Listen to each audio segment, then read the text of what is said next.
So today we're going to be discussing the importance of healthy nutrition. We're trying to make sure that the recipes are easy to make, easy to go, and super healthy, yet wonderfully delicious. Next thing we're going to do is a quick salmon marinade. Makes salmon taste delicious. It's elegant. It's all the right things. It's nutritional for you, and it's easy to make. Yeah, so let's get our salmon open. We are using fresh salmon. I would prefer to use fresh, wild-caught salmon, not necessarily frozen salmon. There's additional water packed in the frozen salmon, and it's just not as flavorful to me. So I always choose fresh over frozen, and that goes for any ingredient you use. So once you get your salmon out, you can put it in here.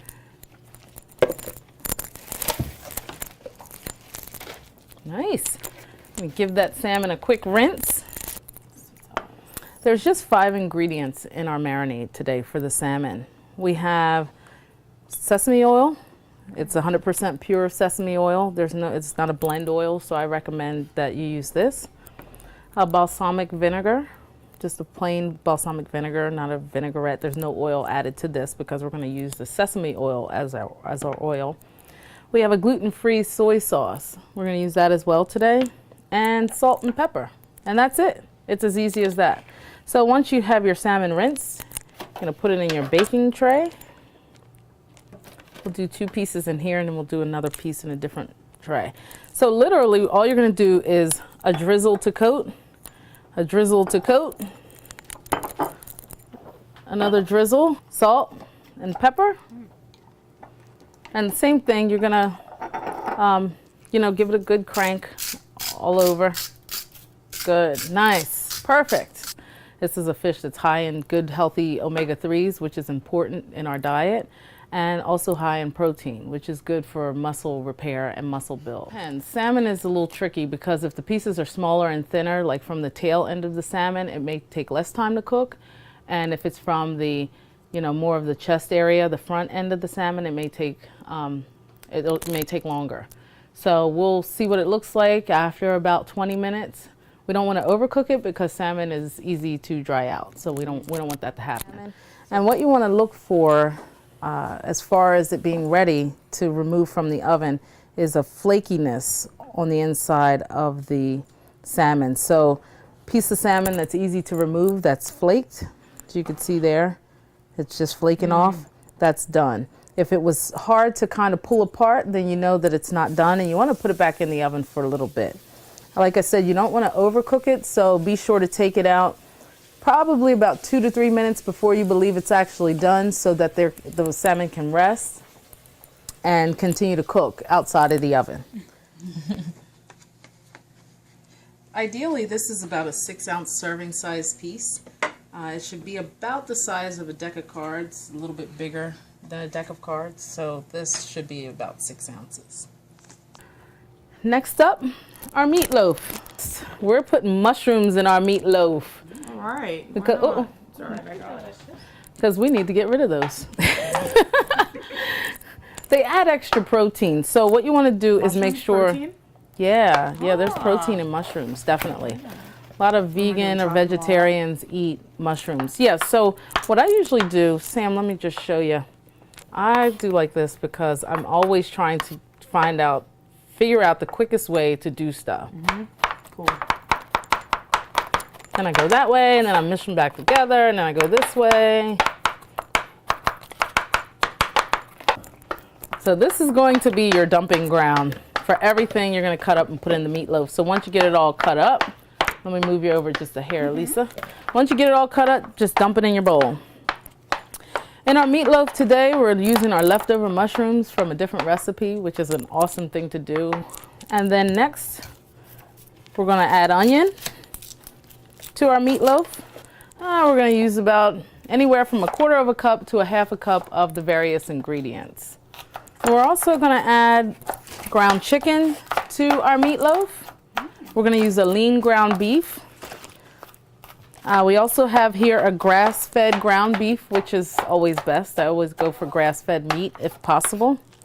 And then we have leftover chicken sausage here that we're going to remove from the casing and also put in our meatloaf. This meatloaf is going to be amazing. amazing, ladies. And to make sure that our meatloaf is healthy but yet tastes very delicious, we are going to remove the breadcrumbs, which are high in carbs, high in empty carbs, and we're going to use almond meal flour, which is a nut-based flour. Let's see, what else do we have left over? Peppers. We still have some peppers. Once you cut up your peppers, we are going to use celery. We use just a bit of celery, a little less than 1/4 cup for each of our meatloaves.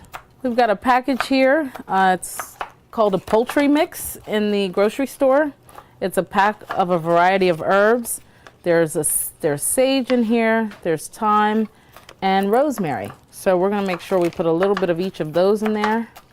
All depending on what I make or the way the rosemary looks. Like the tops of the rosemary here, I usually just pull them off and kind of chunk them up, cut them up with a knife. But once you get further down in the stalk, it's more tree-like.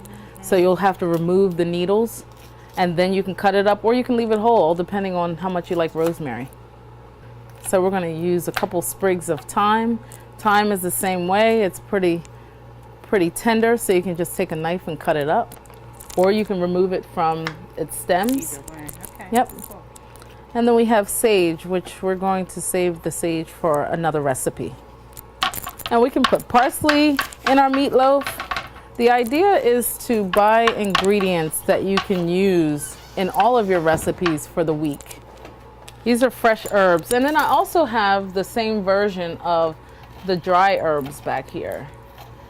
So we have rosemary, we have different dried herbs as well. So if you do not have access to fresh herbs all the time, like we do in the growing season at the garden, then you might want to have a couple jars of dried herbs on hand so that you have herbs, easy access to herbs.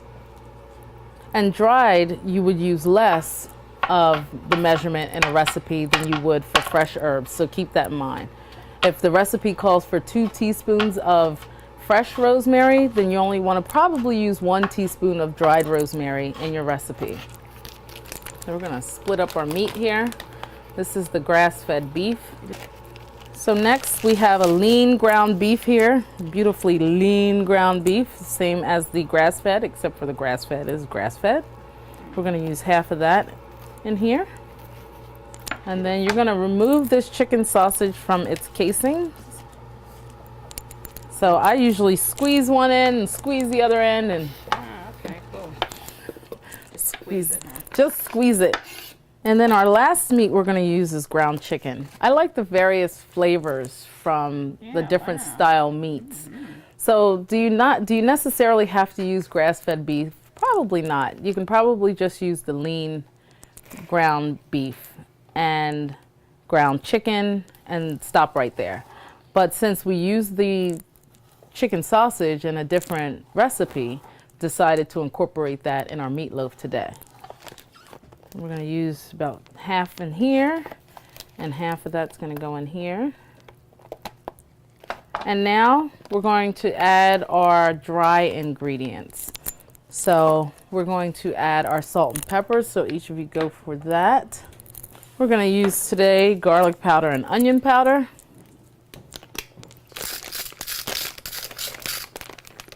Okay, ladies, vote egg or no egg. I say egg.